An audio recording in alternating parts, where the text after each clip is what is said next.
So, itong si Darren, gumamit siya ng katagang structural culpability. Okay, ano ibig sabihin ng culpability? Ibig sabihin may responsibilidad. Okay? Ngayon, sinabi niya, wala daw direktang responsibilidad. So, ginawa niya indirect. Yung indirect daw is structural. Okay. Guys, mahirap ang usapin ng structure sa sociology. Hindi ito basta-bastang inilalatag ng isang intellectual ng walang malinaw at masusing paghimay ng konseptong structure.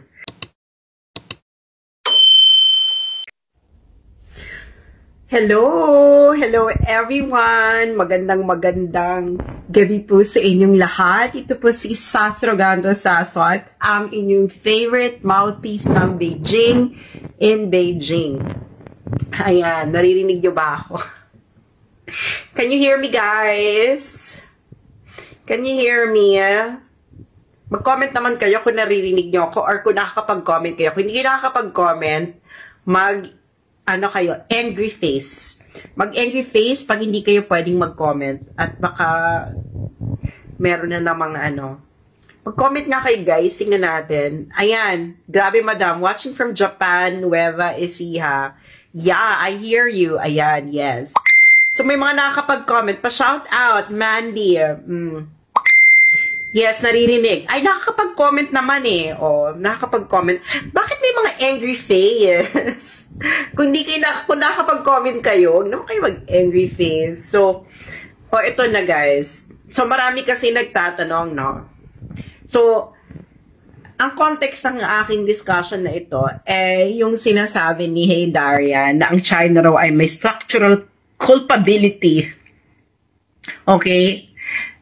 Kahit na hindi sila yung nakabangga dun sa mga mangingisda, nakapatay ng mga mangingisda, meron daw silang structural culpability. Okay, guys, ito yung mga instances na alam mo yung mga nakapagtapos ng pag-aaral, tapos meron silang degree, tapos ginagamit nila yung mga jargons, gumagamit sila ng mga jargons para magmukha silang kapanipaniwala. Pero hindi naman nila ma-explain kung ano yung mga pinagsasabi nila. Okay? Nagmumukha lang silang matalino dahil gumagamit sila ng mga kataga na hindi alam ito ng mga hindi naman nakapag-aral. Aminin na natin, guys. I'm not saying na mga wala kayong alam or whatever, pero may mga bagay-bagay na dapat mong ikaw ay napag-aralan mo para ikaw ay makaintindi. At alam niyo naman po, yung mga sumusubaybay po sa akin since 2016, ang ginagawa ko po ay pinapaliwanag ko po ang mga terminology, konsepto sa international relations since 2016 pa. Okay, so eto na naman si Hidarian. Sabi niya, may structural culpability daw ang China kahit hindi sila direktang nakabangga doon sa mga mangingisda, nakapatay ng 3 Filipino fisherman. Okay. Guys, ano ang ibig sabihin ng structure? Ilagay niyo ito sa inyong mga kokote at ipapaliwanag ko ito sa napakasimple at payak na paghahayag ng konsepto upang inyong maintindihan para tuwing maririnig nyo ang salitang structure, hindi kayo basta-bastang mapapanganga at mapapawaw. Okay.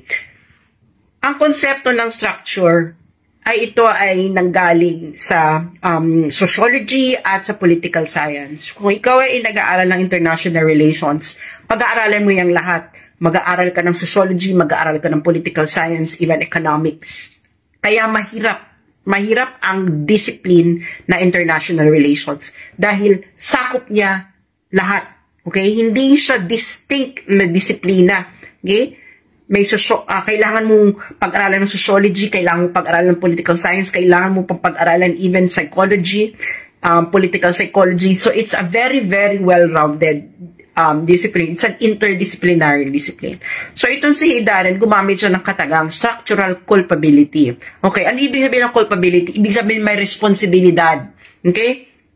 Ngayon, sinabi niya, wala daw direktang responsibilidad. So, ginawa niya indirect. yung indirect daw is structural. Okay. Guys, mahirap ang usapin ng structure sa sociology.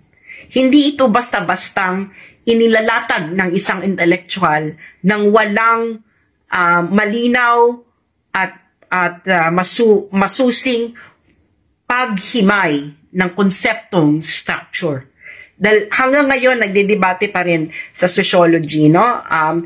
Kung structure ba or agency, okay, ang nag-i-influence ng behavior ng isang tao. Okay? Anong ibig sabihin yan? Pag agency, ibig sabihin, it's a result of your own free will. Ibig sabihin, ang iyong behavior, ang iyong ginagawa, ay ultimately is a result of your own free will. Ngayon, sa kabilang side ng debate, sinasabi nila na hindi. Ang behavior ay may structural dimension. Ano ibig sabihin nito? Maganda itong ipaliwanag sa pamamagitan ng isang bagay na mas nakaka-relate kayo. Halimbawa, ang lengguwahe. Okay? Kayo ay pinanganak. Okay? At nakakapagsalita kayo ng Tagalog, ng Filipino, for example. At yung lengguwahe na yan ay meron siyang grammar, meron siyang panuntunan, etc. So that is like structure. Okay? Ngayon, kung ikaw ay ipinanganak sa Pilipinas, i-adapt mo yon. Okay? Hindi produkto ng iyong will. Okay? Hindi produkto ng iyong will. Kung ano ang kung papaano mo i-express ang sarili mo, dahil nga nandiyan na ang lengguwahe bago ka pa ipinanganak. Okay? Ang gagawin mo na lamang is ang tanging nasa loob lamang ng iyong freedom is papaano ka magko-construct ng iyong iniisip. Pero ang iyong iniisip ay kailangan, para maintindihan ng iba, ay kailangan nakapaloob sa rules ng language na iyon. Okay. Another instance ng structure, for example, ang larong chess. Alam niyo naman ako naglalaro ng chess. May rules na yung chess, no? Ngayon, may freedom ka kung papaano ka didiskarte. Pero the structure already exists before your free will. Okay? Actually, lahat ng gagawin mo is nakapaloob na doon sa structure. There is a specific number of moves, etc. A powerful computer can compute all the things, all the moves, combination of moves, plays, etc. that could happen in a chess game. So that's structure. Okay? Another uri ng structure, kultura. Another uri ng structure ay iba't ibang norms, customs, etc. These are structured. These are beyond an individual will. Okay? Hindi naging produkto ito ng iyong individual will kaya nagkaroon ng ganyang structure. Okay? Ang structure ay tinatawag na emergent property. Okay? Ibig sabihin ng emergent property is ito ay isang katangian na ang emergent property ay isang katangian na kung saan ito ay umuusbong mula sa interaksyon ng iba't ibang let's say individuals kung sa society. Okay? So that emergent property, that structure arises because of the interaction. And in effect, yung emergent property na yon, yung structure na yon, eventually influences the behavior of everybody else. Sana naiintindihan niyo ako. Okay. Ngayon, sabi ni Heydarian is merong structural culpability. This is an oxymoron. Pag sinabi mo na ang isang bagay ay structural, hindi mo pwedeng sabihin na ang individual ay may culpability, ay may individual culpability. That's impossible. Kaya nga siya structural eh. Kasi it's not a product of one actor's will. Okay? A structure emerges as a result of the interaction ng mga individual. Okay? Hindi mo siya pwedeng sasabihin na, oh, halimbawa, 5 tayong magkakaibigan. Okay? Halimbawa, 5 tayong magkakaibigan. And then our interaction, okay? Our interaction resulted in some kind of rule, unspoken rule, okay? That would determine our dynamics.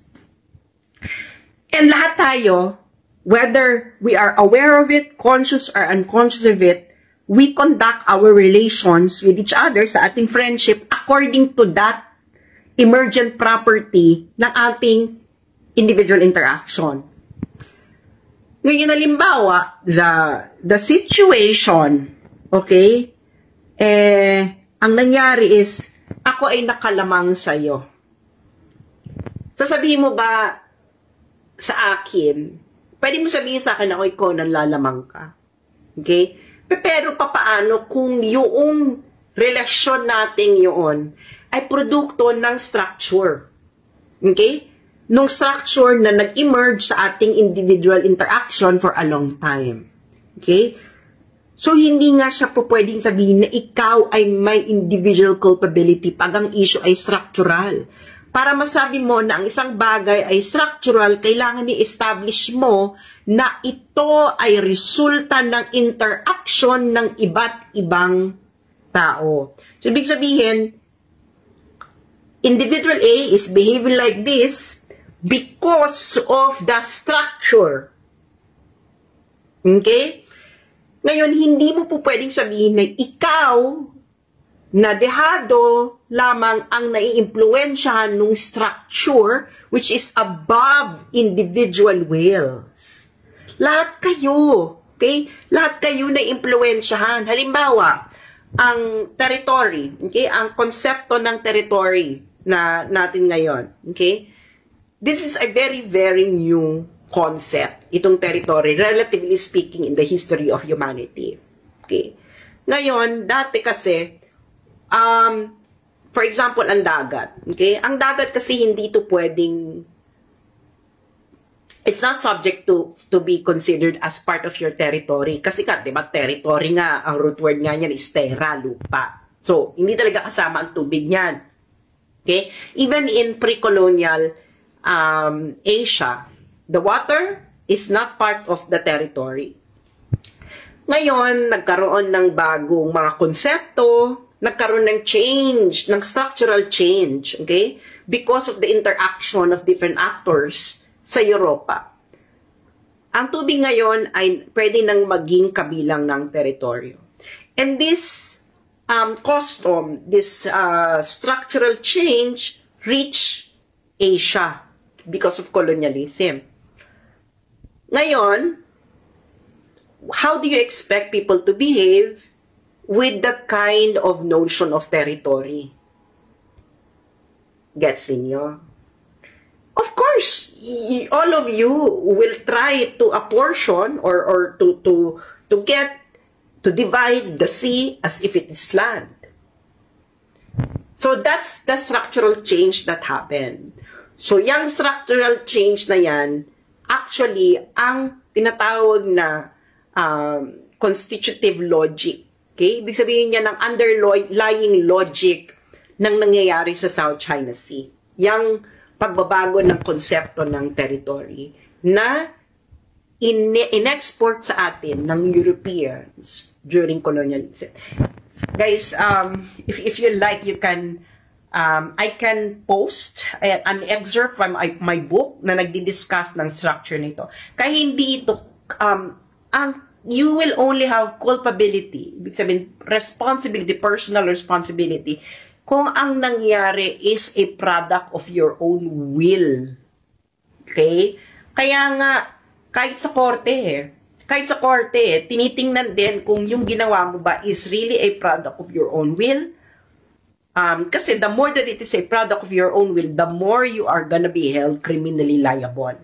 Okay? Because sometimes, Kaya ka nagkaganyan, like for example, yung isang bata, 'di ba? Namimitigit yung sentences, yung culpability because of structural factors. Halimbawa, yung bata lumaki ng walang magulang, etc. Alam niyo ng mga lawyers, they point out to structural factors affecting a person's behavior.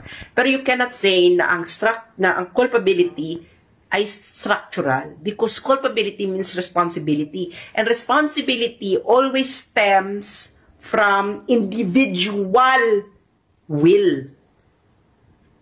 You cannot say that ikaw ay may structural responsibility because the structure itself is not a product of an individual will but a product of the interaction of different actors.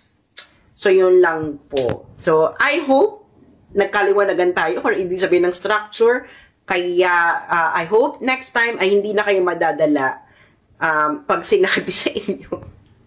Pag ginamit ang word na structure. So, ulitin natin sa isang buod. Okay? Structure, agency, debate. Diyan nag-umpisa yan. If it's a product of agency, ibig sabihin it's a product of your individual will. Okay? Yung behavior mo is a product of your individual will. Okay? On the other side, if the behavior is a product of structure, ibig sabihin, the behavior is a product of the emergent property ng relasyon, okay? Ng interaction ng iba't ibang tao over time. Okay? So, in the end, yung structure na yon has its own consequence, okay? Its own effect sa individual behavior, okay? Because of it being a continuous practice, etc. So, hindi mo po pwedeng sabihin na yung structure is a product of someone's will. Hindi po ganun yun. Maraming salamat po.